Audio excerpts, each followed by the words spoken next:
What a big, beautiful day. I tell you, I'm not complaining about the warm weather. But every year this happens, holy cow, do the allergies and the sinuses light up.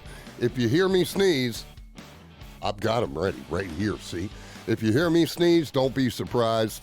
I try my best not to sniffle into the microphone. Maybe I'll just sit back like this. You can still hear me sniffle. Well, wait a minute. You didn't hear that. So, it's just one of those days. I've been on the porch a lot today. Love this weather. Love when it gets warmer. No turtleneck. No long johns. It's just kind of funny. It's a process.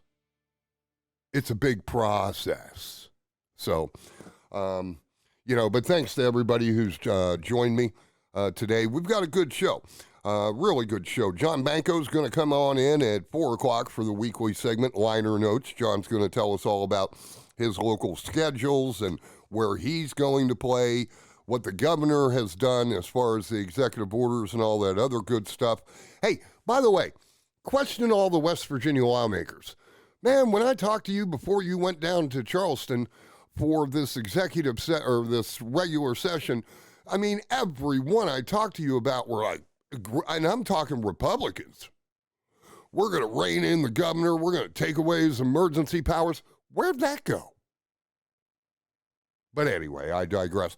And Bob Gaudio is going to be with me. R.J. Gaudio, Troubadour. That's how you do it, Banco. Can't wait till those guys get here for the second hour of the show. But right now, Jo Hutchison, my dear friend, she's been broadcasting with me for I don't know how long. She's not here in the studio. She's actually on the phone. Sorry for that mix-up, Amy, by the way. I really thought you were coming here. So at noon, I just decided to send you my address and everything. And you're like, I'm calling in. And I'm like, what? And you were like, kids, transports. I apologize. I truly do. No, that's all right. I'm doing the parent Uber thing right now. We all do. Listen, my kids are much older than your kids, but we've all been there. And I've told you this before, and maybe because of their ages, you'll just say, shut up, Steve, but cherish every moment of it because, I mean, look at me, man. All of a sudden, my kids are 40 and going on 39. Uh-oh. There you are. I do. No, I'm here. No, I mean, I try to enjoy these teenage girls. Right. But I've been doing this by myself for 15 of 17 years, Steve. Yeah. And I'm tired, man. Yeah. I'm on the 4-year plan. Listen, yeah. I get it. I cannot believe Grace is 17 years old. Yeah, so college is a real thing. You always talk about college with your kids.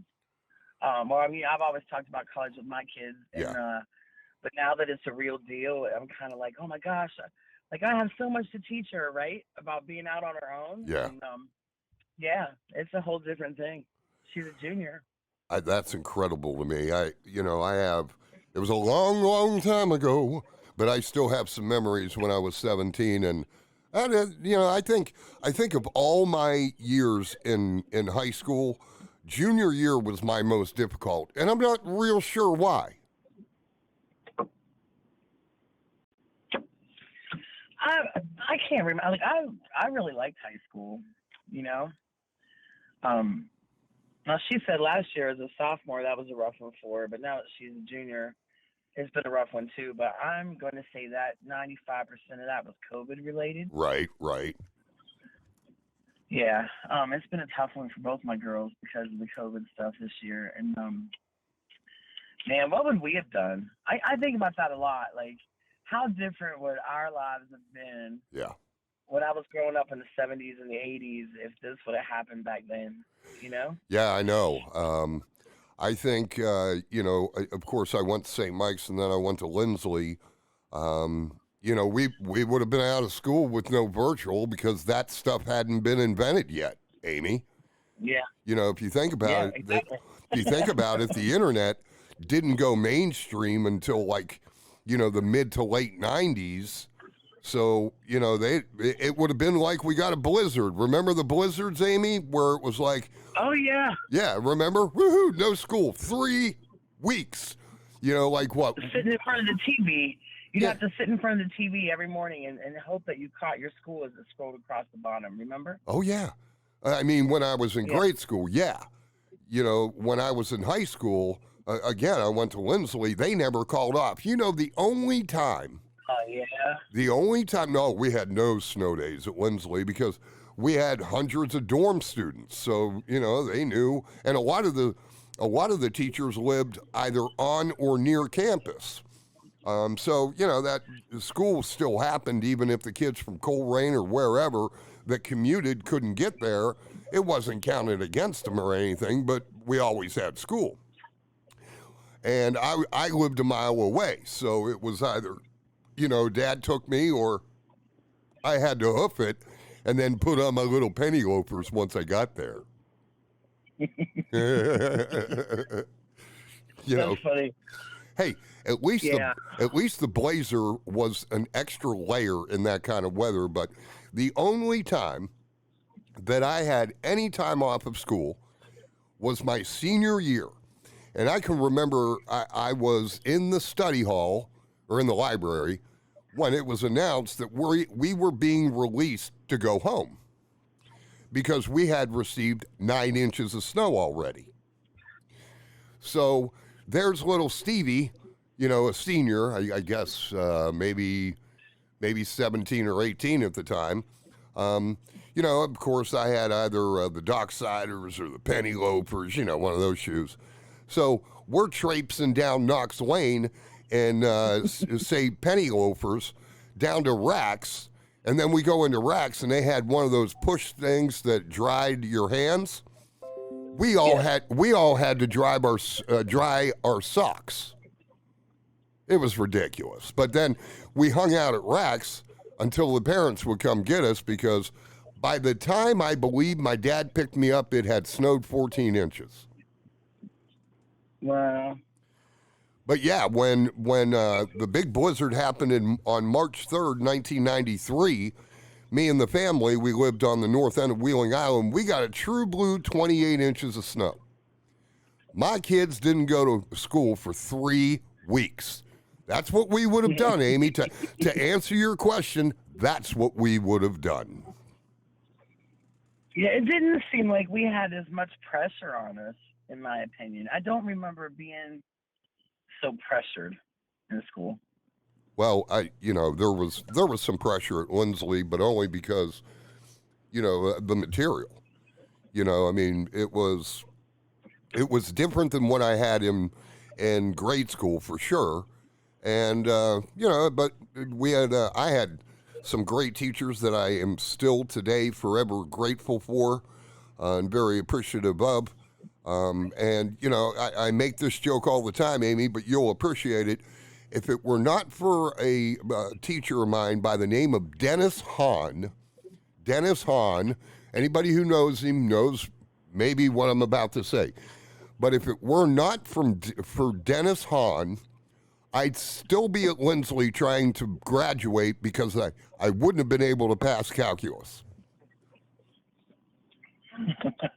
Did he teach calculus? Or he just helped you? Oh, no, he taught calculus. He taught trig. He taught the gamut. The guy, a genius.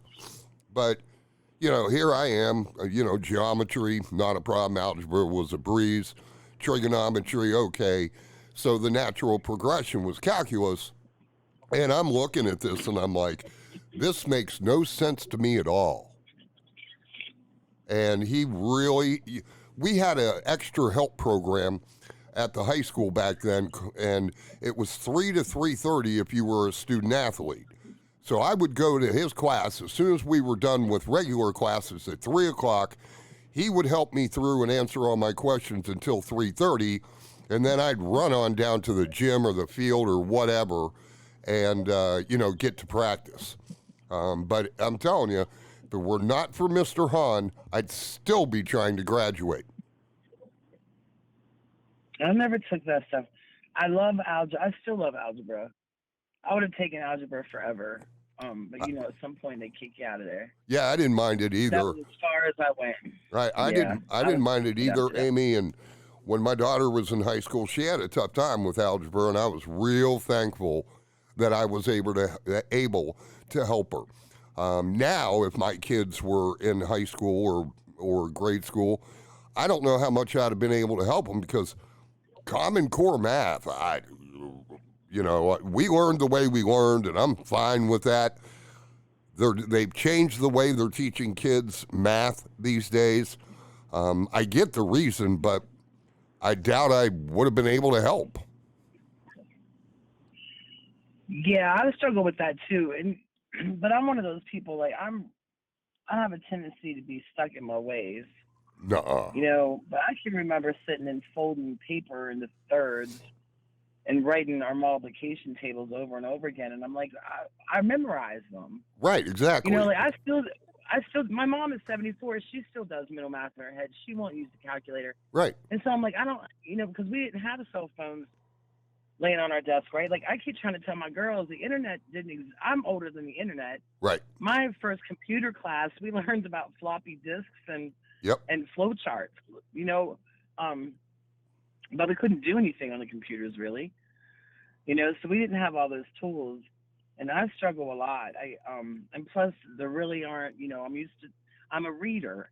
I like to read things. That's how I learn. And there aren't a lot of directions on these math sheets, and I'm like, oh my gosh, now I will say, I can't do Grace's math, so I don't even mess with it. But right. My youngest girl, Michaela, is in the 8th grade, and she has a fantastic math teacher, and she does a great job. I told Michaela the other day, I said, go and tell your math teacher that she's a really good teacher because she taught your mom. Because I can sit and watch her videos and figure it out. But no, I get it's it. Just different. Hey, I don't like the laptop thing anyway, Steve. I'm not a fan of all this internet stuff in the first place.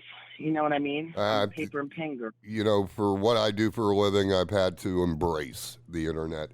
Hey, Amy, they're dealing with some big issues down in Charleston, West Virginia. It just came across from WTRF. A House resolution would make the pepperoni roll the state food of West Virginia. You know what, Steve? I'm glad that we live in a state where that's a priority. Yeah. Aren't you? Well, I keep track of everything, and I like some of the things. I think this repeal of the income tax, I think the governor stepped that in the wrong way. It's almost like he's trying to sneak it in. We need to have a solid conversation. Not if we're going to repeal our income tax, because based on the numbers that have come out, it's going to be bad for business. It's going to be horrible for business. And, when you have 23 of your 55 counties as border counties, you really have to pay attention to things like that. Yeah, and not to mention how much harder is it going to make it on the working man, right? Right, exactly. We're going to be the ones who carry all that on our shoulders. And Amy, you and I talk about this from time to time. We'll talk about it right now. If you look at the numbers and the additional taxes placed on this good, that product, and that good, it doesn't matter your income. So I believe repealing that income tax is going to hurt those people living in poverty in West Virginia. And most West Virginians don't want to think about how many do, but it's more than you think. Let's just put it that way. It's more than you think. Oh, absolutely. We have one of the highest poverty rates in the nation. We were actually one of a handful of states whose poverty rate continued to increase every year under the Trump administration. Yeah. But we don't want to talk about that either. I think, sometimes there's such a stigma around the word poverty and, the word poor that, I know from my personal experience, I don't like to admit how close I am, right? Like, it's a hard pill to swallow, I think. You're out here, you have a respectable job, you have a respectable career, and you're supposed to be out here living the American dream. You did what everyone told you to do. Yep. to have a good life. Then you realize that the median income of your state is $46,000. Yeah. You know, that's a hard pill to swallow. Yeah. And, you know, and But then. yeah, we keep electing the same people, Steve. That's the other thing. Well, and here's the thing. It won't change anything when Joe Manchin comes up for re-election. But Joe was like, no, we have to limit the stimulus to people who, you know, it's got to be 80 grand and below. And I'm like, okay, Joe, you say that maybe with an understanding of the median income in West Virginia, maybe with an understanding that you, your family, and your associates don't need a $1,400 stimulus. But Joe, do you realize how much 80 grand is in Manhattan, in Chicago, Right. in LA, right up the road in Pittsburgh, down the road in Columbus? 80,000, believe it or not, Joe, is not all that much money in those big cities. Listen, Right. if somebody's in Manhattan, okay, and I have several friends who live up there, if somebody is in Manhattan making 80 grand, okay, that's the equivalent of, like if we take our economy up there, maybe 28 grand. Okay, now, if people don't believe it, go ahead and do some pricing comparisons. How much is a gallon of milk here as compared to Manhattan? How much is, say, a six-pack of beer there compared to here? Because anybody that's gone to New York, anybody that's gone to Manhattan, and they've tried to buy beer, I'm glad that most of them haven't had a heart attack, because instead of $8 for a six-pack here, up there it's double at least for a six-pack. That's the price comparison. So 80 grand there is maybe like 29 here. Maybe. I'm trying to think.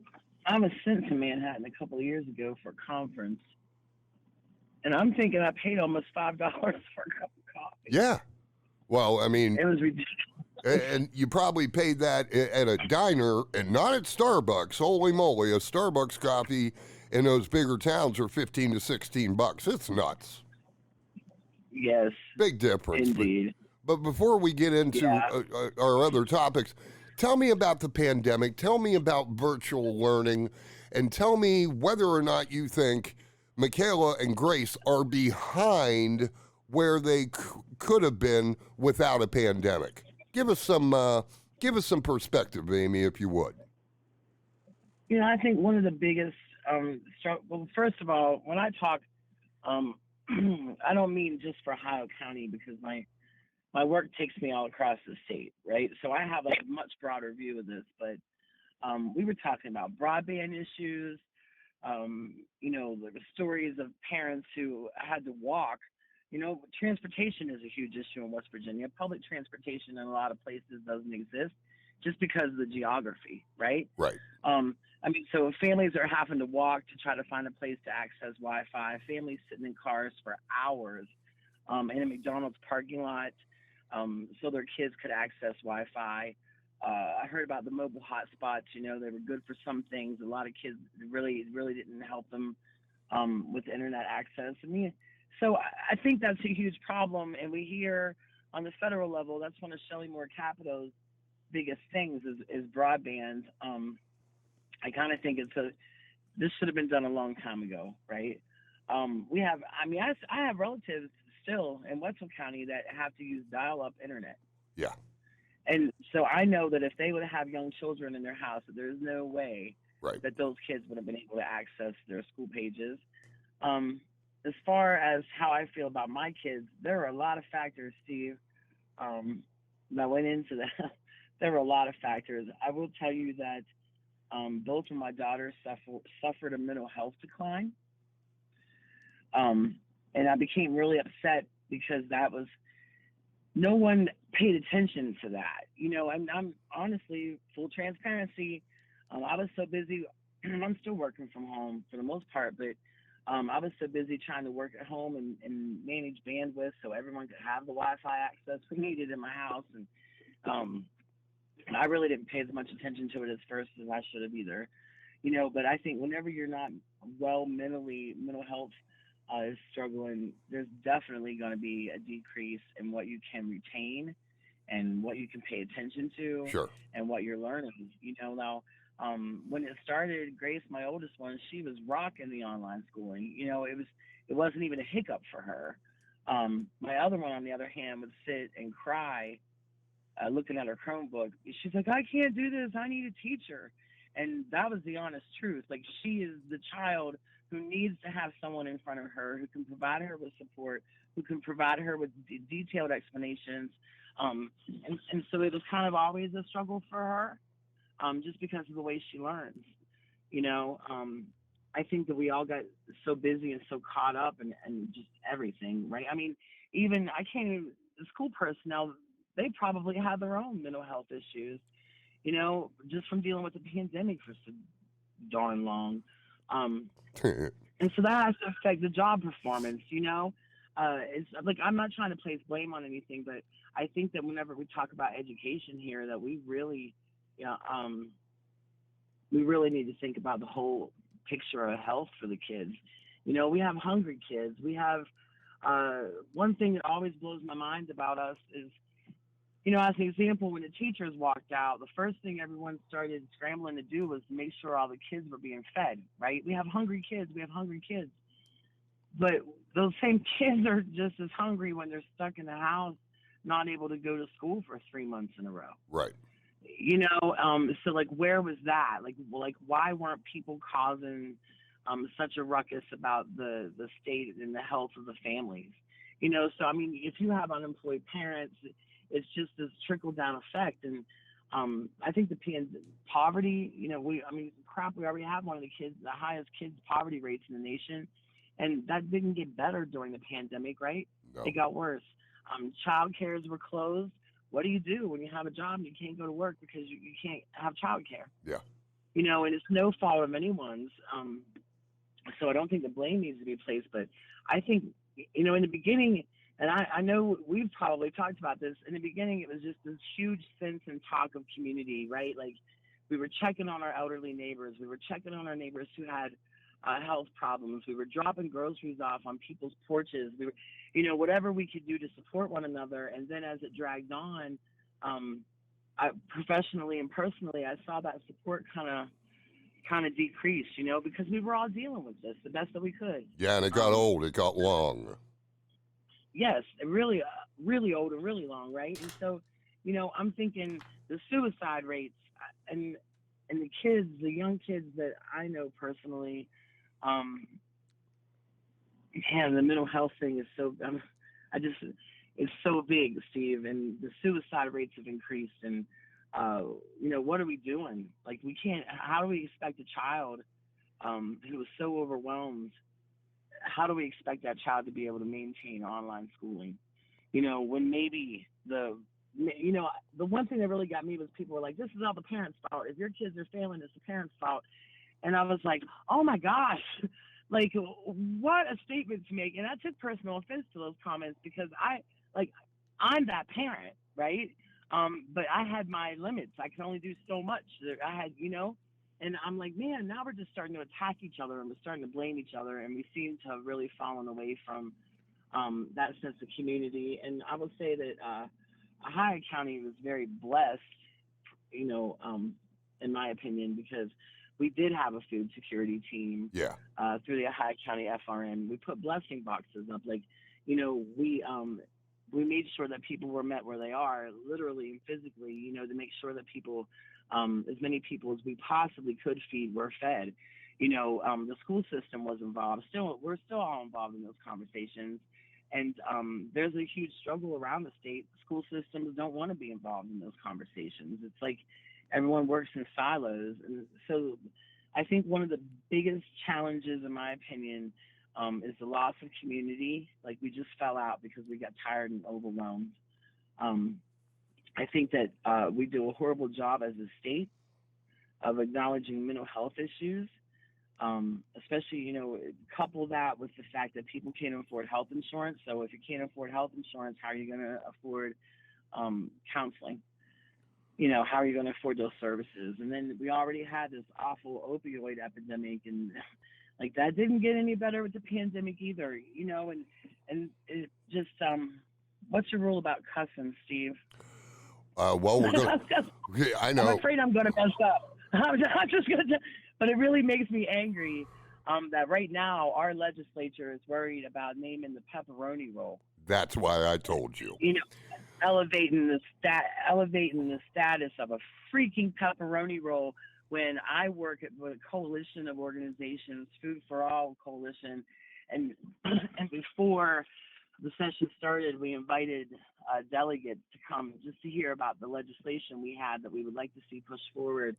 And we laid all this out. Summer feeding program for kids was one of those, championed by Chad Lovejoy. But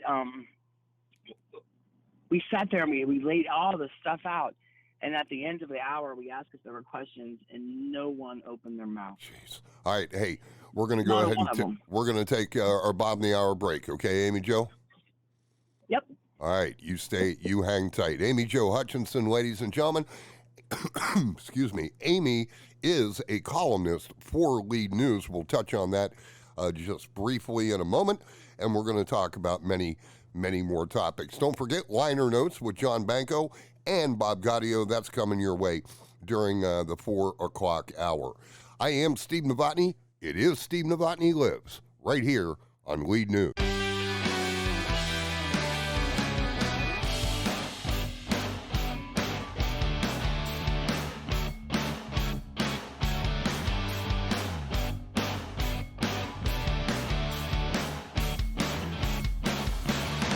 Wow, 74 degrees here in downtown Wheeling, and let me check.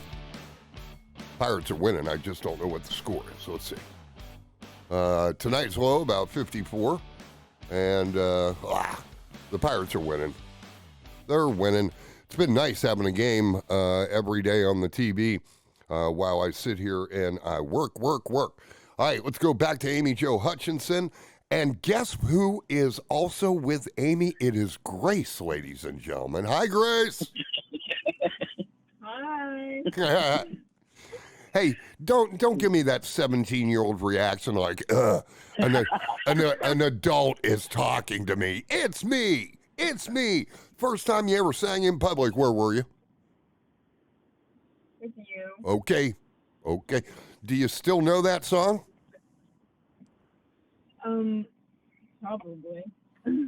Oh, Grace, I'm telling you, if you don't still know that song and you're not performing it, I hope you do music on the side when you grow up, because you nailed that song. That was just great. And what I'm talking about, ladies and gentlemen, is a young lady in the movie Moneyball sang a song to her dad, who was Billy Bean in the movie, What's His Face in real life. And it's a terrific song, and I told Grace I thought her voice could handle it, and she went and learned it, and then she came on the show and sang it and nailed it. So I'm still very appreciative of that, Grace. You just hit that out of the park. You really did. Well, thank you. You are welcome. Now, tomorrow in school, you tell everybody whose show you were on, and they're going to be like, you mean when you sang that song? Uh-huh. I tell you, these kids today. We went out, when was it? 2 weekends ago, to hear Jeff Tappy play. Gosh, first time in over a year. I know. Hey, And, listen, Jon Banco's coming in. Offer. We've got some stuff coming up this weekend, thank the Lord. Bob Gaudio, RJ Gaudio Troubadour, is coming on. He's got a gig up at the Hickman Lounge. He's got a gig during the Italian Festival. It's finally, Amy, it's finally opening back up. Yeah, like it felt good to blow the dust off the vocal cords there for a minute. Yeah, it's nice. Yeah, and they're going to have the let's see, the Pirates score. They won. They beat the Braves 6-3. Go Bucks. But yeah, it's just going to be good. Center Market concerts are going to take place. As long as people are following the precautions, Amy. If they don't follow the precautions, then, I mean, what the city manager told me the other day is, if people refuse to cooperate, we might just have to wait until next summer, to have live music. And that would just be horrible. That it really would. Listen, I don't know what the mandates are going to be at the time, but if we got to wear a mask and if we have to still stay 6 feet away from each other, just do it and don't ruin it for the rest of us. Yeah, I have found myself, I'm an organizer. Talking to people is what I do. Like that's my superpower. But now I have huge phobias Yeah. about crowds of people. I'll just stand and look, and I'm like, I don't know if I want to go in there or not. Right. Yeah. No, I get it. I mean, because of my parents, we've been pretty careful. Not pretty careful. We've been vigilant. And, I just, even my son, he's, we'll go somewhere and he'll be like, Dad, there are a lot of cars here. And I was like, Mikey, Yes. If we walk in and we're uncomfortable, we don't stay. And that's exactly how we are. Well, I mean, my parents are 90 and 88, and my son's well aware of that. My son wants to interact with his grandparents and wants to help my father. And, the only way you're going to be able to do that is if you stay COVID-free. So, but I want the live music. I want the public gatherings. I want social interaction. I think we've all just gone crazy without it. I think social media has blown up because of it. And, I get my second back, Amy, on April 1, and I'm very much looking forward to it. Yeah, we had, my other daughter had to get COVID tested this week. We got her results back this afternoon and said she was negative. Good. Because she woke up with like this head cold, cough, sore throat on Monday. And so I'm like, oh my gosh, like, it used to be the changes of seasons. I knew she right would end up with a sore throat. If I didn't catch it, it would be strep. But I forgot that she was my strep kid. And so now it's like, oh my gosh, I have to have her tested for COVID. I mean, it's totally changed the way we think about everything. It's funny that you say it that way because Mikey was our strep kid. Mandy was everything else, but when it came to strep, I don't know how many white, yucky throats I've stared at. Now, since he's an adult, not a problem. So I'm not real sure why he kept catching strep as a child, but he did. I was the same thing happened to me. I think the last time I had it, I was 26, and a client I worked with, his brother flew us out to San Francisco for the week. Yeah. And, I developed allergies for the first time. I'd never had allergies, and he said everyone from here that would go out there in the spring was allergic to some tree they had. Yeah. And by the time I got back, I had a full-blown case of strep. And I specifically remember because back then, those days, I was singing with Kathy Flanagan, an acoustic duo. Yep. And our very first gig was on the Wheeling Waterfront. They had a Faces of Wheeling concert. And I was so afraid because I got home. I had to go to the doctor on Monday, and I was crying. I'm like, I have to be better by Wednesday because I didn't want to have to miss that first big gig. Right. Yeah. Listen, when I was a kid, no allergies, no sinuses, no nothing.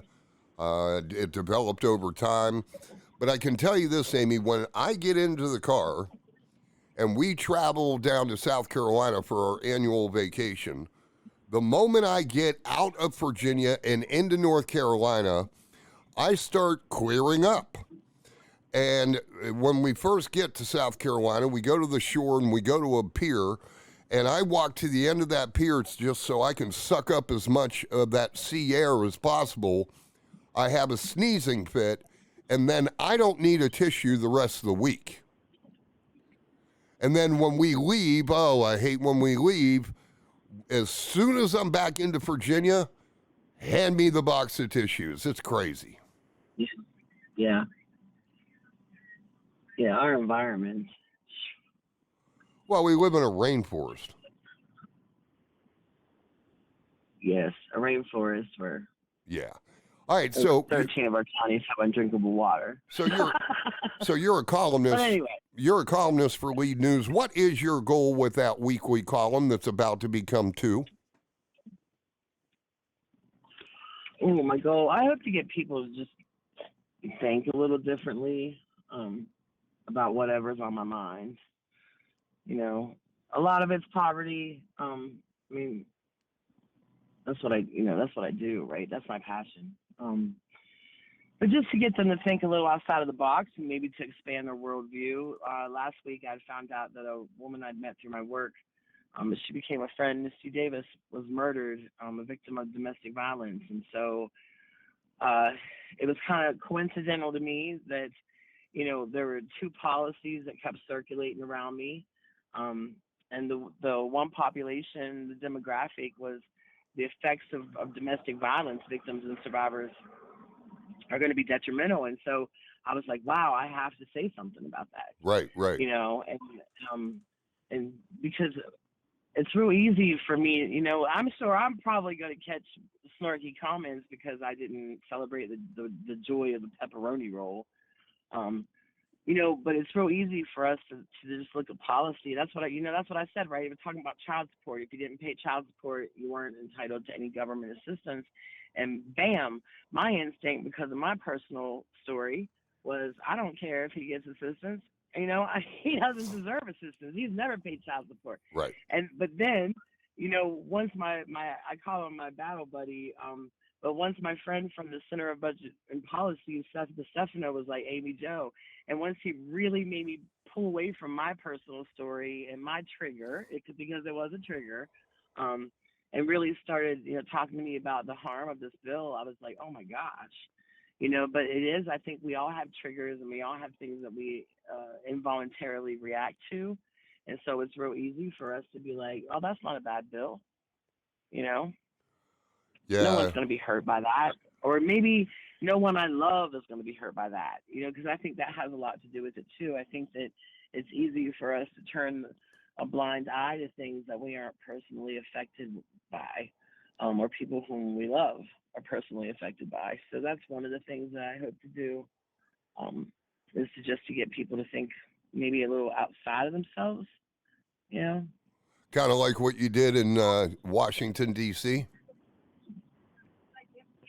Yeah, that video is still crazy. Amy, I got to tell you a story. I got to tell you a story about that video. I have watched that video probably 30 times. And I'll tell you why. Because of how impressive you were, even angry. I mean, I'm expecting an F-bomb. I'm not even kidding you. I'm like, oh, here she goes. And I'm like, I hope somebody's got the bleep button in hand because, I know you, Amy, and I know, just like a moment ago, you were like, Steve, what's your policy on cussing? Yeah, I get carried. I get into it. I get on a roll. So do you want to hear the truth behind that video that like maybe 5 people who are very close to me know? Yeah, but a lot more people are going to know after you say it. That's all right. So that was a whole process. I've been to Congress. This sounds so bougie. I had been to Congress a couple of times before to speak. Right. But, no one went over my speech. I just went and said what I said, right? The first time was about CHIP. The second time was about SNAP benefits in the Farm Bill. And so that's the legislation piece that you did the SNAP challenge for me. That's about right. The Farm Bill. And that was tough. So, but no one checked me. Yes, but no one checked me on it, But this was different. Like, I went through an interview process. They found me because of my CHIP testimony. They reached out to the organization that I had gone to DC who sponsored the CHIP hearing, and they're like, do you know anyone in West Virginia who could speak to poverty? And so they're like, oh, you need to call Amy Jo Hutchison. So that's how it happened. But it was a whole process that took months, right, for me to even be the chosen one. And so I went through all that stuff, and I was like, I don't even write speeches, Steve, because I sang for years, crowds don't bother me, and I just got to speak my truth, right? Right. So that's my best work, in my opinion, is when it's unprepared and just real. So I was like, oh, I could do this. And I really wasn't thinking it was a big deal until they told me that my speech, I had to submit a written copy of my speech that could be as long as I wanted it to be, but that it would be entered into permanent public record. but my speech had to be limited to 5 minutes. And then I was like, oh my gosh, like I have to write a speech. And then I have to memorize the speech. So like my stress level started building, I was like, and then Right. they told me I was going to be sworn in, which I was never sworn in before, and I'm like, holy crap, this is next level. And so I started getting really nervous. And of course, I procrastinated, which I read the other day was a trauma response, but whatever. It was a trauma response for always wanting to be perfect. And so I procrastinated until literally the 11th hour. And I submitted this written thing, and I sat back, and I was like, that is the worst thing you've ever written in your life. And it truly was. It just fell. It was bland. It was just facts and figures and no emotion. And so I leaned back and I smoked a cigarette, and honestly, I said a prayer, and I was like, I don't know why I'm the person out of 130 million poor folks, why I'm the one that the universe chose for this. But I need help, like help me say what you want me to say. And so after my cigarette was done, I picked up my phone, which, that's how I write, that. Yeah, that's I picked up crazy. my phone and I opened my note app, and within 5 minutes I had that speech written. And like no one knows that. No one knows that I was terrified. My hands were like that in front of me because they were shaking so bad I couldn't hold them still. Right. I was terrified. And there was no press in that room. And so to me, that's the part that blows my mind. That I guess that's my validation, confirmation that it's serving a bigger purpose, I guess, than what I understand, because there was no press there. And it was just one little video, and who sits and watches the United States House hearings, like I don't know anyone that does that, but somebody did, and they Uh-huh. leaked it out, and then the next thing you know, it was viral, and it's still going. I'm just amazed the fact that it's been over a year, Yeah. and literally every day somebody reaches out to me because they saw my video. Well, you got fired up and you said some beautiful, truthful things, and you rattled the windows. Yeah, rattle the windows. I think that needs to be a thing. You've made it a thing, I at mean, least locally. yeah, it has a hashtag and stuff now. I mean, it's starting to catch on. But I think it also speaks. I think the different. Okay, I have friends who are on the complete, total opposite political spectrum, and we used to argue about everything, right? And until November, but my friends would share my video, and there's one guy in particular that I know has shared it 3 times that I've seen. And I was kind of like, why would he do that? But it's because what I said was the truth for all of us. It doesn't matter if you vote blue. It doesn't matter if you vote red. Like what I said was our middle class is dwindling away, and all of this extra burden is constantly being put on the working class, and it's getting to be too much. Like we're literally dying out here because we can't get the government to slow down, shut their mouths, and listen to what we really need.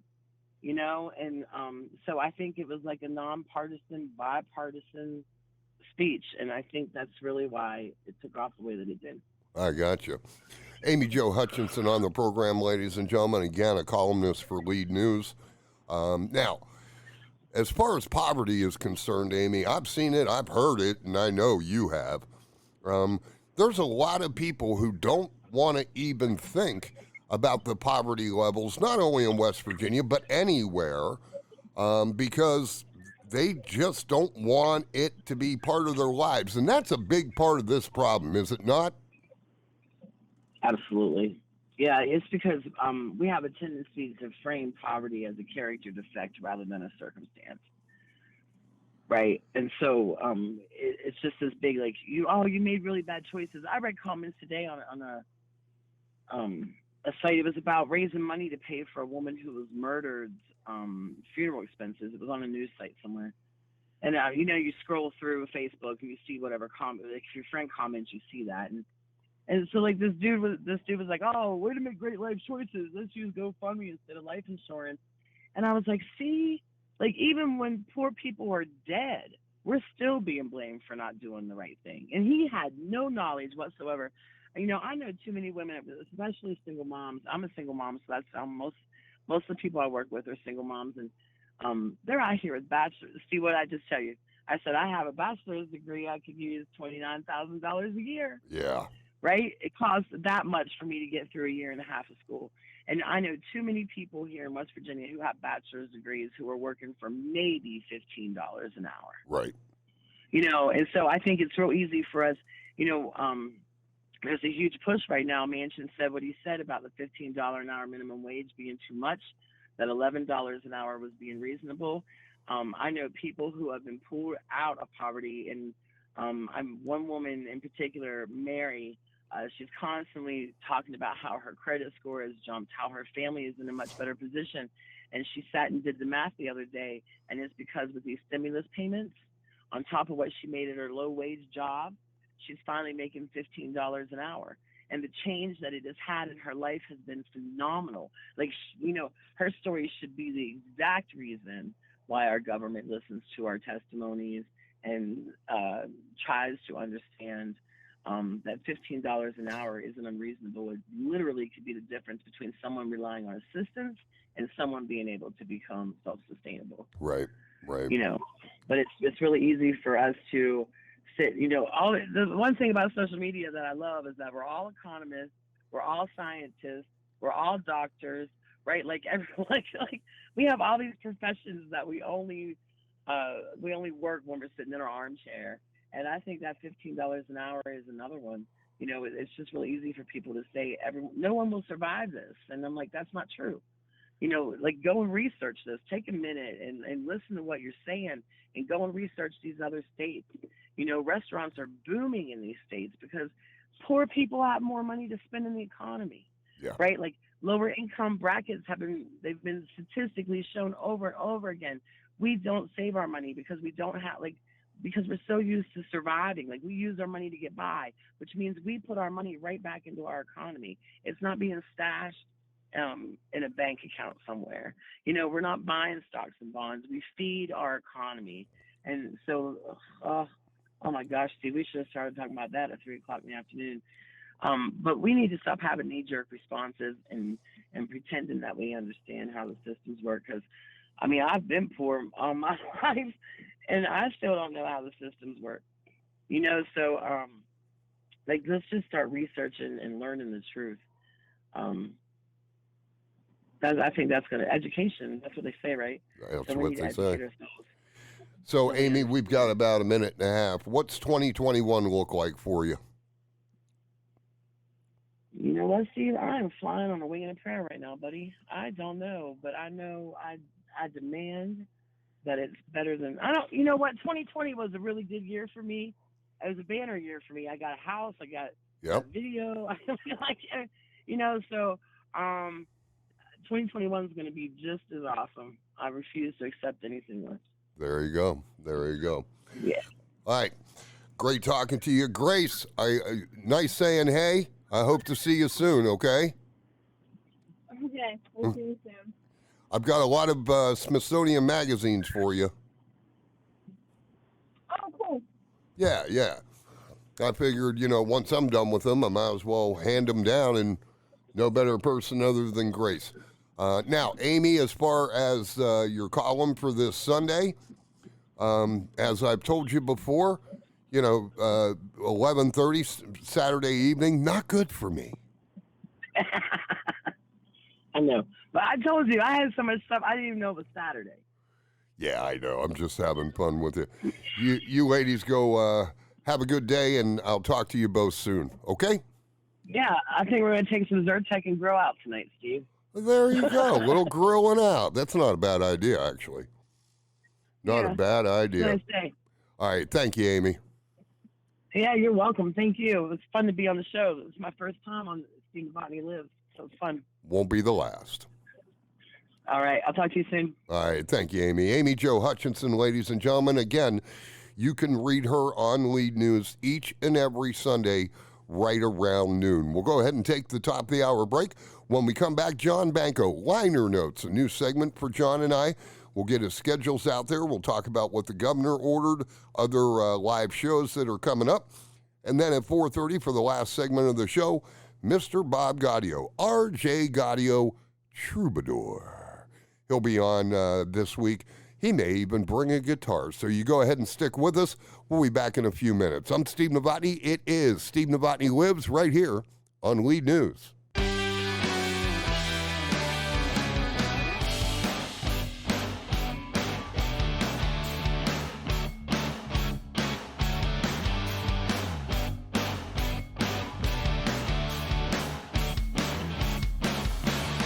Welcome back to the show, ladies and gentlemen. It is 75 degrees out here in East Wheeling. We're in the east part of Wheeling.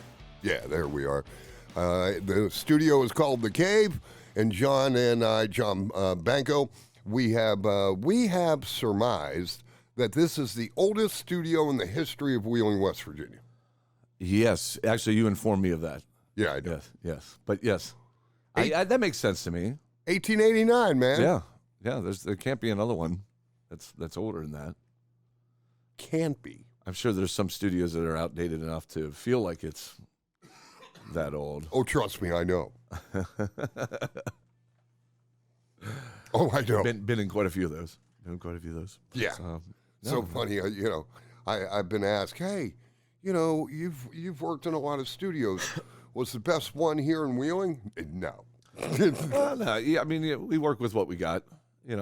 People in Wheeling seem to make the most of what they got in a lot of ways, so it's good. So I know a lot of people that, like, with sound and things like that, they buy all this fancy sound equipment, right? And they can't, it sounds horrible. I mean, the equipment's great, but it really doesn't matter how good the sound equipment is. Sometimes it's about who's behind the microphone. Very true. Yeah, and right now, we get the best. Yeah. You. Us. Oh, us. Well, yeah, us. I'll say us, man. Okay. When it comes to that stuff, I don't enjoy that. But hey, I did get. So I interviewed with a reporter from the Wall Street Journal. Ooh, Steve's hitting the big time.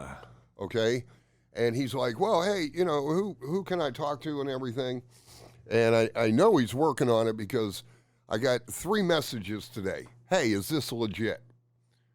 And I'm like, yeah, it is. Yeah. And they're like, why haven't you said anything about this? I said, I didn't know what was going to come to the interview. I didn't know if they were going to move forward after the interview. No, it's always good not to say something before you absolutely know it's going to happen. That way you don't look like a fool. Right. Yeah. Right. So, yeah, that should be interesting. All right. Well, I'm looking forward to that. It's about time you got some accolades. Well, maybe that's why I never expect them because, Well, you're too busy working. There's nothing right, but I'm not a bricklayer, man. Let's put that in perspective, okay? I've always loved to write. I knew how to type at 4 years old. Yeah. I don't have a problem, with always working because I love it. Right. Like today, I released a story about the city manager, Bob Heron, saying he thinks that the suspension bridge is going to open up. Ooh. Yeah. Okay. Once, now, listen, folks, it's a 2-year project. Okay, it's going to take a little time. And truly, what Tony Clark from DOH District 6 tells me is they're not going to know if it's going to open back up to cars and trucks until they get into the meat of the project. Right. But the city manager tells me that, his gut tells him that it's going to be able to be opened up. So, if that's true, I'm going on the 2-ton campaign. Do you want to know what the 2-ton campaign is? No, I don't. Okay. I am unaware of the 2-ton campaign. It's the weight limit on the bridge. Okay. I'm going to make everybody very aware that there's a 2-ton limit on the bridge, on the Wheeling Suspension Bridge. It's a pretty big sign there that tells us that. Yeah. There are 6. Yeah. And I'm going to raise awareness about it. And, Jon, I'm not trying to embarrass you. Yeah. But I'm fairly confident that you're going to know the answer to this question. Okay. How many pounds is 2 tons? 4,000. Bam. Okay. And the 50-foot interval rule. Mm-hmm. So you got to be You can't tailgate another person. Right. You got to be 50 feet away from them because that better controls the sway of the bridge. Okay. Okay? Keeps those cables, the sway cables and the main support cables, keeps them nice and nice. Mm-hmm. Okay? During the rehab project, all the cables have to be replaced, one by one, all of them. Yeah. That's going to be an amazing process. Yeah, that's pretty big. Yeah. That's a pretty big deal. It'll be interesting to see that. I would like to meet the architect that is going to be in charge of that project because that's pretty integral there. Yeah. About 2 or 3 years ago, one of the cables snapped on the suspension bridge. Yeah. And I got sent a photo from a DOH employee, a friend of mine. And I looked at that, and I was like, oh, my. Then I went to where that cable was stored so I could see it myself because my idea was, depending on how long that cable is, to cut it in pieces, sell those pieces, and make a bunch of money for the restoration of the bridge. Yeah. I would have bought one as long as they weren't 10 grand a piece. Right. But I would have bought one just to have a piece of that bridge. Yeah. Just like I have 2 chairs and a piece of the turf from Three Rivers Stadium and Willie Stargill's clubhouse chair. Very nice. It's right there. Is Gaudio sitting in it? Yeah, I think he is. Yeah. I can't see it. Someone's sitting in it. Yeah.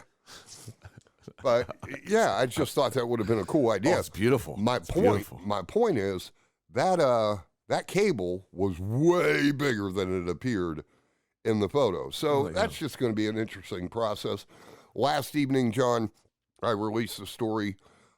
Christine Thomas, the marketing manager of Quaker Steak and Lube, tells us that on June 13th, we are having Hope for Heinz, and that they are looking for vendors and also performers who will donate their time to get up on stage, play, however long, and entertain that crowd up at the Lube for Heinz and Jameson Redmond. Jameson, they found a tumor on Jameson's brain. It was removed. It was cancerous, so on and so forth. His mom, Kirsten, I've known for a very long time.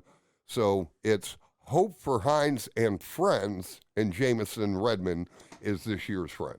I think I know a guy that might be able to help her with finding some entertainment. All right. I'll have him call her right after we're done with this show. Yeah, you should. Yeah. You should. That's why I brought it up. Yeah. How's John? How are you? John is good. John is great. You have been so happy the last 3 weeks. I have been busy, which is good. A lot of booking. Remember how we had Andy on last week from Ogilvy? He went ahead and gave me the green light for those Fridays at the Wheeling Park. So I'm in the process. I just started today of booking those. This will be great. I don't have the time frame down exactly yet, but it's probably going to be like a 7 to 9. But they're going to have like bouncy houses for the kids, and they're going to have food and stuff like that.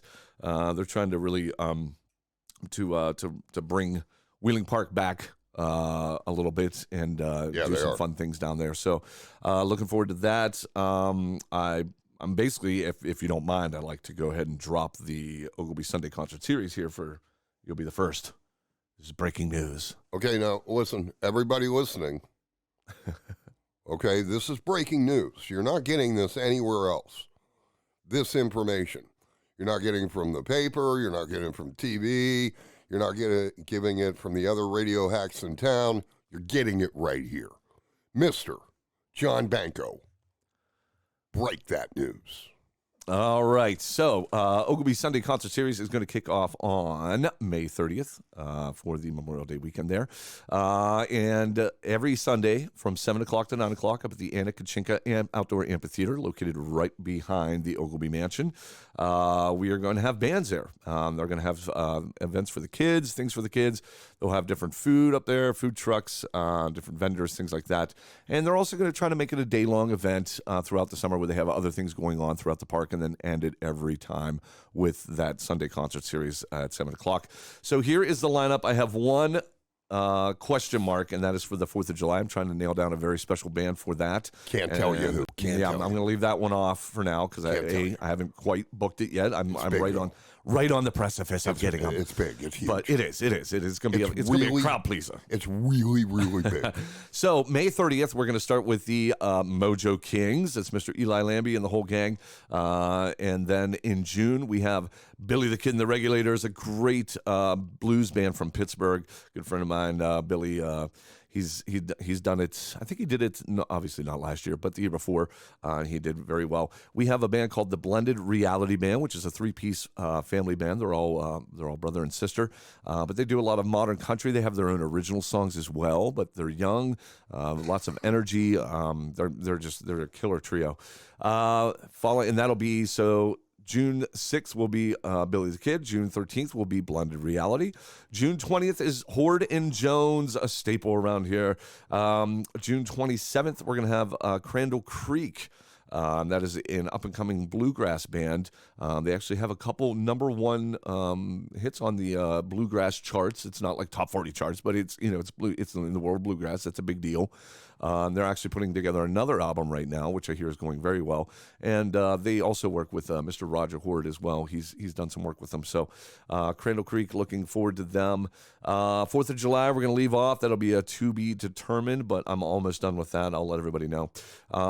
July 11th, we have a Beatles tribute band called Hard Day's Night. They've done it for, I think, the last 5 or 6 years, or maybe even 10 years.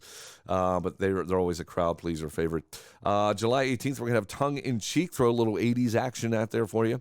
July 25th is going to be the Gage Joseph Band. Gage is very young. He's 17 years old, ladies and gentlemen, but he is crushing it. He's a phenomenal country singer. He does a lot of country and southern rock and classic rock as well.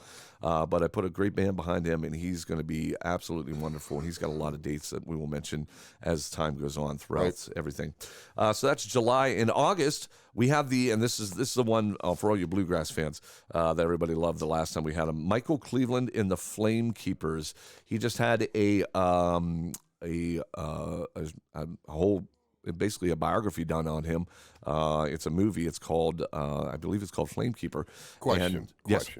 What's a flamekeeper? I'm not sure. I'm sure it's just something that it relates to him in some way, shape, or form, or something he liked. But he's considered to be the world's greatest fiddle player. And that was said by a lot of people. Remember when we talked about this 2 years ago? Yeah. Yeah. He's blind. And he is considered the world's greatest fiddle player. Oh, I can't wait for this guy. So absolutely amazing. What's that date again? That is August 1st. And last time we had him, you could hear a pin drop in that place. Oh, everybody was dead quiet. It was like listening to Euphoria. I mean, he's just the tightest. His runs, I know I'm getting musical here, but sometimes when you hear a fiddle player play, there's like, the runs are like, this guy, you can hear every rhythm. I mean, he's just perfect. Cool. And his band is absolutely phenomenal. So we're very excited to have him back. The Matt Baranti Band will follow him on August 8th, another blues act from the Pittsburgh area. They're phenomenal, the great blues act. August 15th, we have the Joseph Sisters, a local favorite. And they'll be there, as I said, August 15th from 7 o'clock to 9 o'clock. And the last two, we have I usually end with a big one, but I couldn't get them for that particular date, so I had to settle for the date before, but I have a great band to end it too. August 22nd, we have, it's called Damn the Torpedoes. It is the #1 Tom Petty tribute band on the East Coast of the United States. They're phenomenal. The guy looks the part, sounds just like him, the voice and everything. The band's solid. So I'm really looking forward to that. And then we'll end it out August 29th with the Move Makers. Reggie Watkins used to be a Wheelingite, and he lives in Pittsburgh now, and he's got a great little variety cover band. They do a lot of weddings and outdoor festival events like this, and they're great. So great variety to end it on. A very popular band around here. A lot of people are starting to hire them for weddings and private events, corporate events, and things like that. So, great lineup for that. If you'd like me to, I can do Center Market too. I got that done. It's on my list, but hold on. Okay. When you told me, first question. Yeah. Why do they stop at August? Why can't they keep going through September? I think, they technically could. I think they like to end it with the symphony for the Labor Day weekend. in September. It kind of sets off the fall, and a lot of people go back to school. You got school events, practices start kicking back in. Sometimes I forget about school because and the weather sort of started, or it used to start to change when they developed these. This was years and years and years ago. September started to get a little rainy and cold. Nowadays, it's 90 degrees till November. Nowadays, September is August. Yes. So August is July. July is June. I think it's more based off of the school schedule around here and just, throwing that much money at an event on a night where everybody has to wake up the next day and get their kids up and go to school. I think they're more prone to trying to keep it within the school scheduled time frame. Okay, next question. Yeah. I made a request when you started scheduling again, and you said you'd give it your all. Oh, okay. Why don't we have Kiss? Kiss? Like Kiss? Like they call me Dr. Love. Like Kiss? Like the band Kiss? Beth, I hear you. I know what you're talking about. Are you talking about the band? Because they probably cost $2 million to have. No, they're old. They don't need them. Yeah. No, listen. I'm sure they're going for a Gene and Ace, and they can't make much because of Social Security now.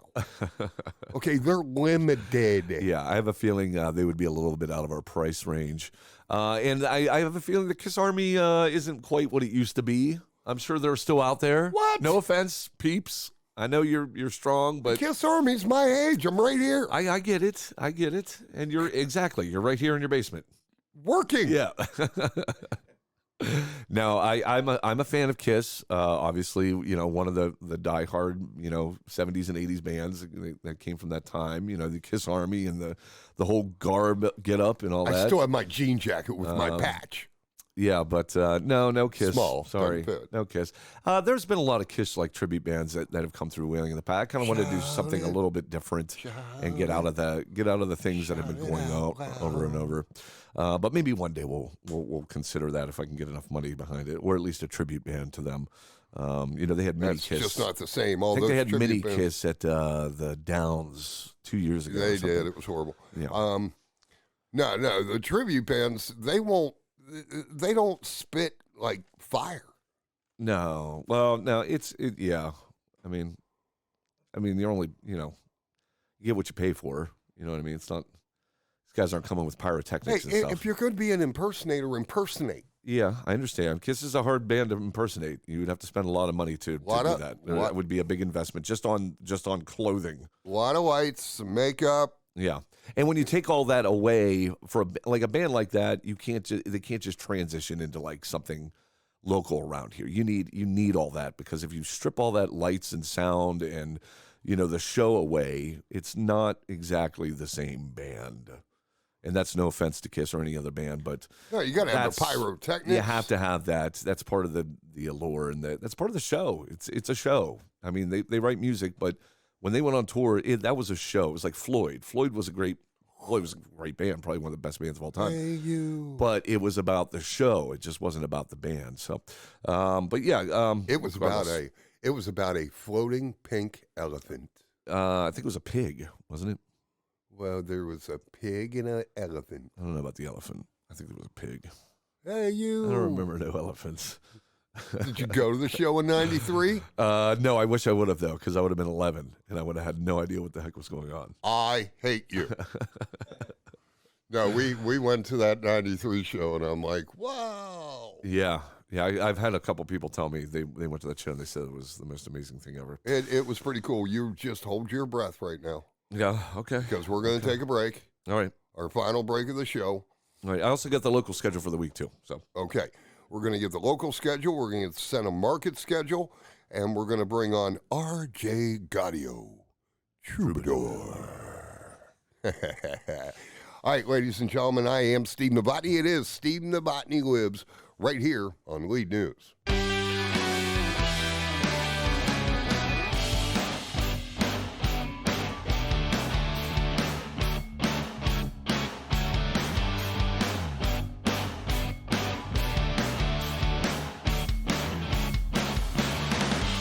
Welcome back to the show, ladies and gentlemen.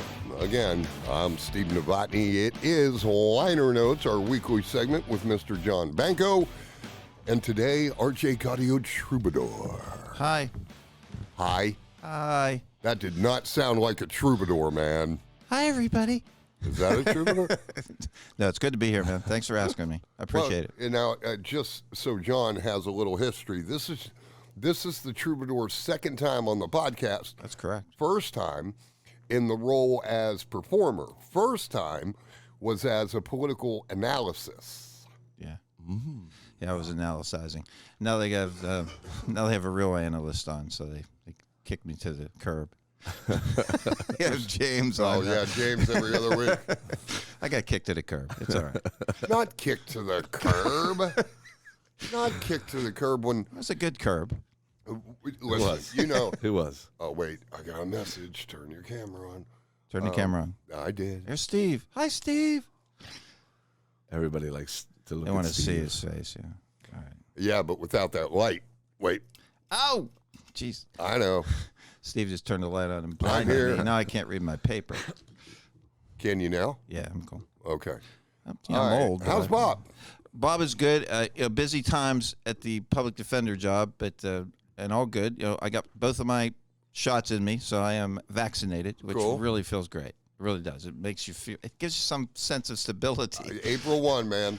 Good. Even after my first one, I was like, okay, I'm on my way. Right. And then, now we are a week away, right? Yep. Yeah. Good for you. Well, almost a week away. Mm-hmm.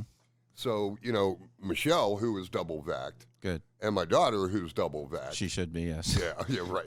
Respiratory therapist and all. Yes. She better be. They're asking me, what are you going to do? And I said, well, honey, I'm going to stay safe for another 2 weeks. Right.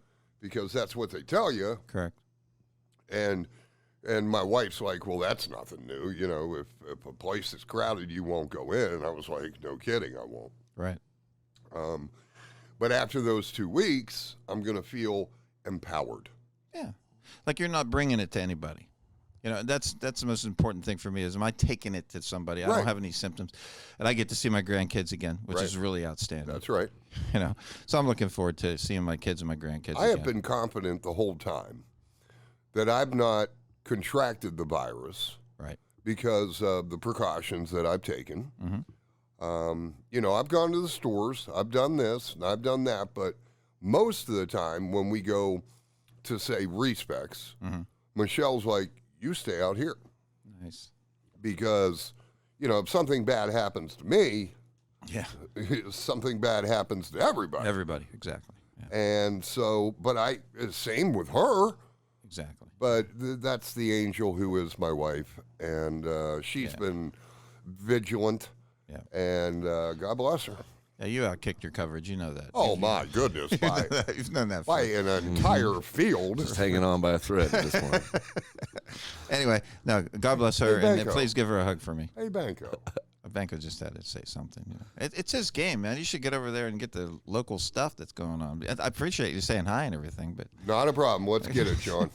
All right. Well, we'll start off with the local schedule for the weekend, and then I'll go ahead and break the news on the center market lineup. So this Saturday, we have not much for Friday, unfortunately, but in April, I think Fridays are going to start opening up. Cool. I think everybody's just kind of like, let's just do it. So this Saturday, we'll kick off with the early one at the Char House. It's going to be Mr. Michael Murphy playing a little classic and jazz piano, just strictly instrumental, and he'll be there from 6 to 9 during your beautiful, wonderful dinner hours there. Spa patio up at Ogleby Park. Now, this is I believe Andy said they're going to call it something else. Right now, we're still calling it spa until I get that confirmed.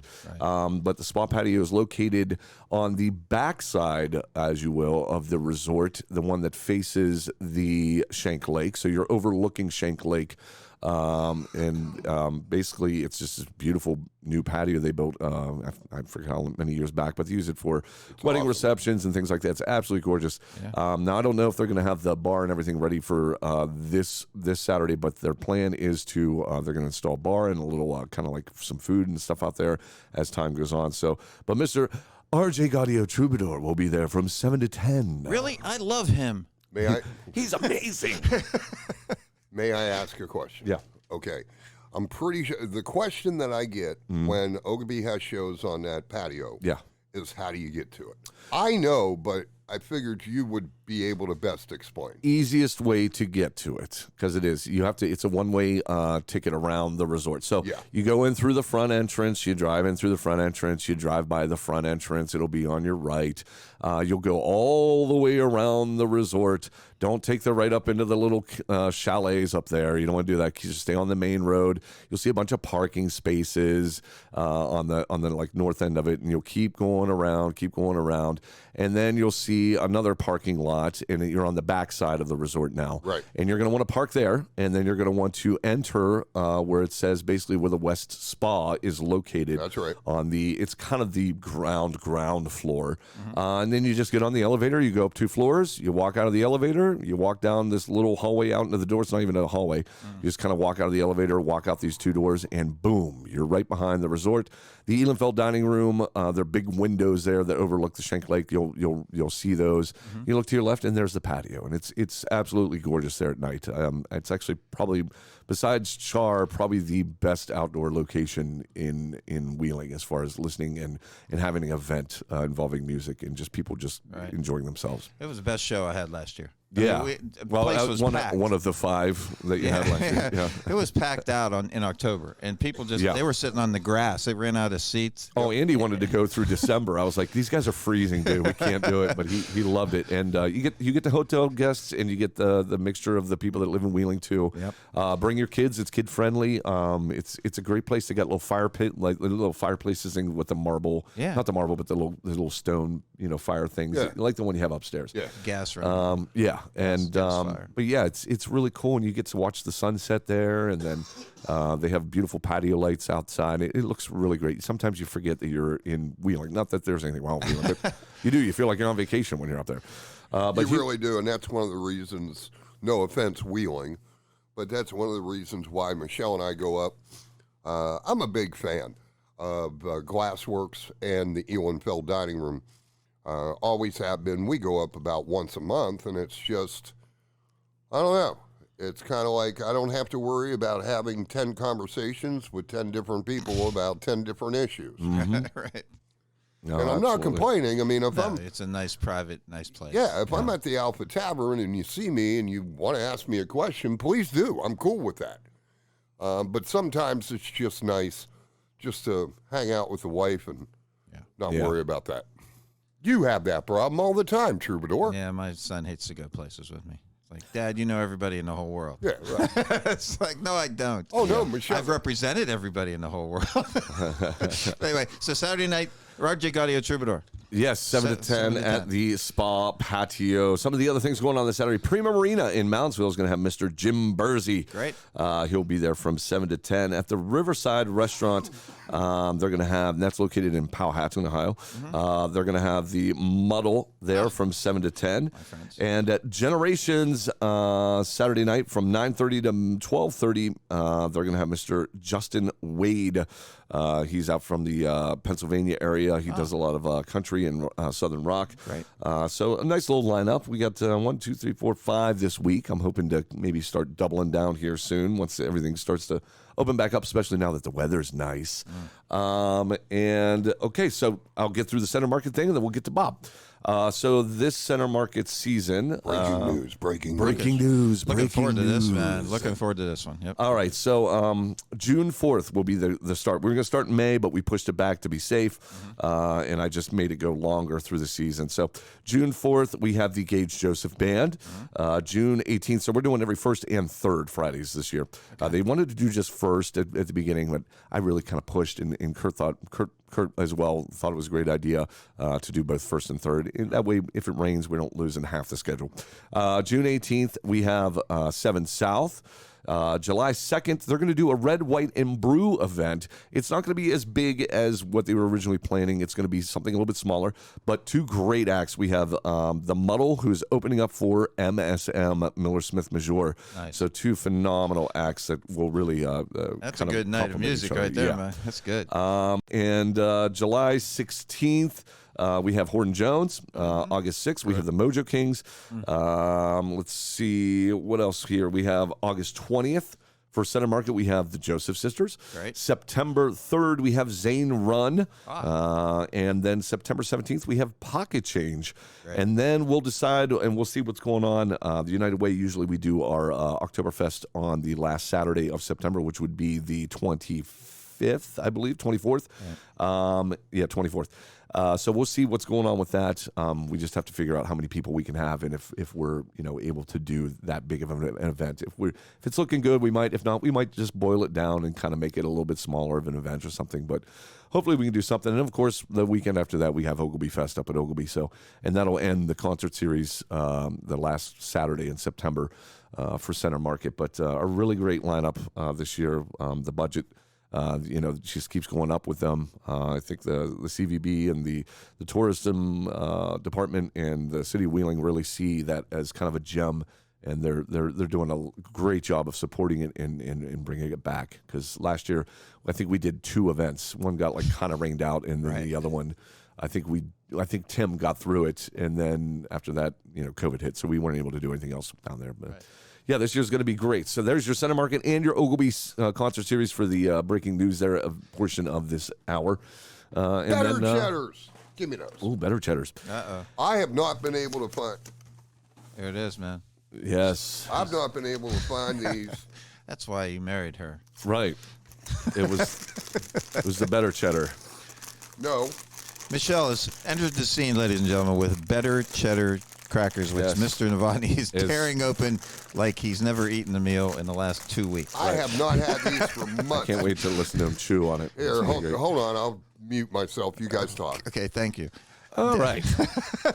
No, John, man, first of all, I applaud you for getting work for local talent, because we have so many phenomenal musicians with all different genres of music in this Upper Ohio Valley. Not just the solo guys like me, but I'm talking about the bands that work so hard and work so well together. And getting gigs this last year, of course, was like pulling teeth from a dinosaur. Yes. So at the end of the day, man, you've done a nice job with the Thank you. And Ogilvy on Sundays, and with the local guys. Obviously, there's not enough local bands for all of the events, so you do kind of have to outsource. Yeah. I've had people ask, why don't we get more Pittsburgh bands? And the idea to some people is to, let's pay a lot more money. And I try to tell them, I'm like, you're getting the same product basically by the time it's over, but you're paying 3 times the amount, and you're not helping anybody around here. And the only way the bands around here get better and grow and evolve is if they play. Right, exactly. So if you don't give them a shot and you don't give them these opportunities to get better, and because all playing, the only way you get better is just reps. It's just like anything else in life. Exactly. Reps. You can rehearse and rehearse and rehearse, but until you play a gig over and over in front of people, that's when you truly become a tight band. Right. So offering them as many gigs as possible, I believe, it's a rising tide raises all ships kind of an idea.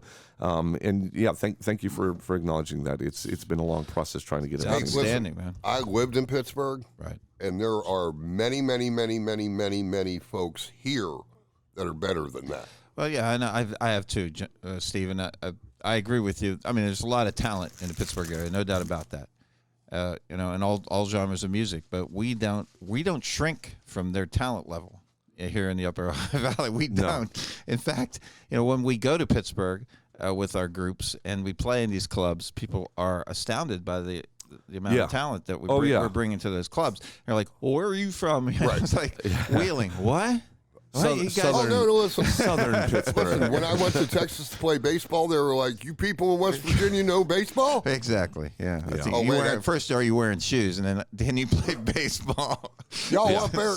Yeah. Y'all up there know how to play baseball? I had somebody look over a hotel one time in Philadelphia, look over the little, you go up to the desk, and she looks over the desk to see if I had shoes on when she found out I was from West Virginia. It's also important for the youth in this area to see, because some of these, not a ton, but some of these are educators.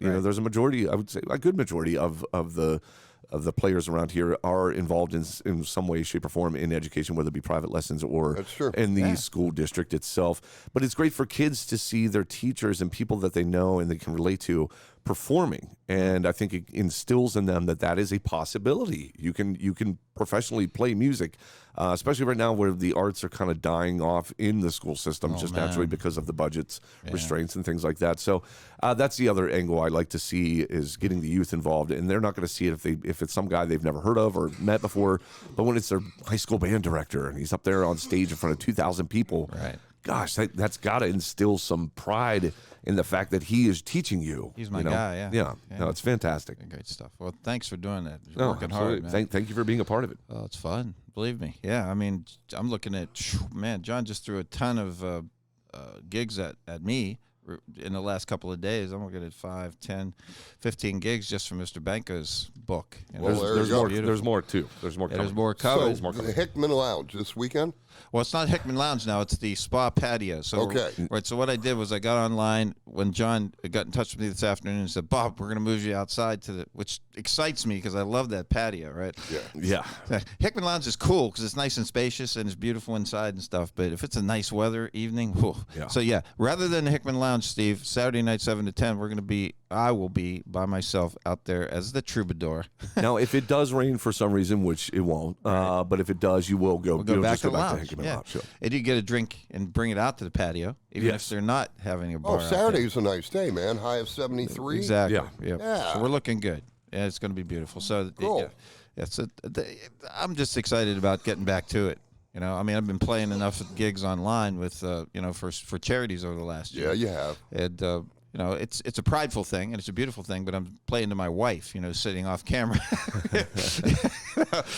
and she's heard all the songs every day. She's just Yeah. rolling her eyes after every song. But when it comes to husband and wives, that's just romantic. No, it isn't. And now, normally what happens? Do you hear that, ladies? In the evenings, I'll be playing. We play, and she paints. She's a beautiful artist, and she paints paintings in the same room that I rehearse in. So she hears all the songs. I always feel like wives, after they hear their spouses play, especially over time, they just want to. It's almost like the same idea as hanging something up on a fridge for a kid. It's like, oh, it's going to go right here, right here on the fridge. Good for you. Nice, good work, Bob. Yeah, no, and it's been so exciting to be able to play online and make money for people. And that's we've done over the. My gosh, I've probably done 23, 24 concerts, maybe more. Hey, by the way, now that you're talking numbers. Joel Karenbauer Yes. celebrates his 1-year anniversary for his live shows each week this evening. Tonight, 52 in a row. I think that's cool. Yeah, probably more than anybody. Yeah. Oh, no, Anybody right? else? Him and Tappy and Tappy- Bob are probably the top three. Tappy's on every day, I think. Drop of a dime, Bob's like, I'm going to take this Sunday off because I'm tired. I'm tired. Or I'm sick. That was the other thing. When I had Lyme disease, that was not a good. Yeah, that was not a good July. but no, I was looking at all the COVID different and things. Lyme. Yeah, I was looking at all the ones I did. I mean, Well, we didn't know what it was there for a little while. I know. I'm trying to. It could have been COVID. I got tested twice for it, and it was 0 both times. So Thank goodness. yeah, man. But yeah, John's got me booked in this Saturday, and then several things in April and May and June and July. We and get the Quakers and something happens in August, I think, and nothing. And then there's September and October. So there you go. My final one is the Route 88 barbecue, There you go. which is a great. As of now. That's a lot of fun. Yeah, there'll be and more. if the Undo's chain opens up, hopefully we'll get a couple extra gigs. Yeah. They're doing some renovations out there in St. C, and I'm sure Weirton's chomping at the bit now that Right. everybody's kind of opening back up. Too. Occasionally, Mitch will call me from Later Alligator. I'll do something out on their porch or out in their courtyard and etc. That's a beautiful little courtyard too. It's a nice courtyard. Yeah. I just wish I liked the food. Well, what are you going to do? But at the end of the day, you may not like the food, but you got to like the entertainment, right? Right. But support Bob. so I play the courtyard. I get a couple of private parties occasionally, which is nice. But now it's opening up, man. With vaccinations happening, and people are feeling a little more safe. And I actually got a hug today down in the public market. 2 minutes. Okay. So what do you want me to do? I can tell you stuff. I mean, I can tell you where I'm going. But Go ahead. no, I mean, just for the next month or so. Quaker Steak and Lube on April 9th, 7 to 10. Ogilvy Spa Patio again, April 17th. Then I've got a radio program we're doing up in Weirton at the Weirton Area Museum and Cultural Center. It's in downtown Weirton. We do live radio plays, and that's going to be on it won't be on Facebook Live. It'll be live on the 24th of April. We're doing Sherlock Holmes. John Riley is Sherlock Holmes. Cool. And me as Dr. John Watson. Thanks for asking me to be in those. That's not me. It's Pete Fernbaugh. I just get asked. He just gets the call. So I'm Dr. Watson, and this is our 4th or 5th time we've done Sherlock Holmes dramas, radios, plays that they've done over the course of the last, in the 40s and 30s and 40s Sure. and 50s. So yeah, and I'll be doing a benefit for Jamie Worth Taylor in May, and it goes on and on. You got 1 minute. I thank Jon Banco a lot for promoting live music in the Upper Ohio Valley, and helping me out, keeping me active since 2014. I think we've been doing things. Yeah. So it's hard to imagine. It's been so long. I'm looking forward to getting back, and maybe even Matt Welsh will open up the Vagabond again and bring some live music in there. That would be fun too. So we'll see what happens, man. Very, very, very. I just appreciate you letting me come on today, Stephen, to say hi to everybody out there in whatever this is, podcast land. Well, we're live. Okay. Yeah. And you can hear it again. And I'm on Spotify, Pandora, YouTube. YouTube. Way to go. Nice. iTunes. So we're all over the world. Listen man. Now. It's on MySpace. iHeart, TuneIn, and Podbean. Way to go. I don't know half of those, but he's on Prodigy. Really? AOL. You've got mail. AOL. Yeah, there's one. Listen, I do that every once in a while, and people are like, did you do that voice? Because I remember back in the day, in the 90s, that when you signed on, beep. Yeah. Beep. If you didn't hear, you've got mail. Right. You felt like the biggest loser in Loserville. Right. Now it's like, I got more spam. you know? Yeah, I cleaned out my email today. Oh my God, it took me 2 hours. Yeah. Crazy. There's some stuff that you don't want to miss. All right, Bob, thanks for coming up. I do appreciate it very, very much. Ask me again. I'm happy to come up. You betcha. Bob Gaudio, ladies and gentlemen, he goes about it as RJ Gaudio Troubadour. John, thank you. Liner notes, another one in. Yep. Another one in the box. Good stuff, brother. Good stuff. I'm telling you. Mm-hmm. All right. Thank you, Jon Banco. Now, we'll be back. I'll be back on Friday. Big show. I've got Dr. Joe Greathouse from Good Zoo, Ashley Dunlap from the Junior League, and the city manager, Bob Heron. Plenty to talk about with the city manager. So I'll be back on, let's say Friday. So, folks, until then, God bless you. We'll talk again.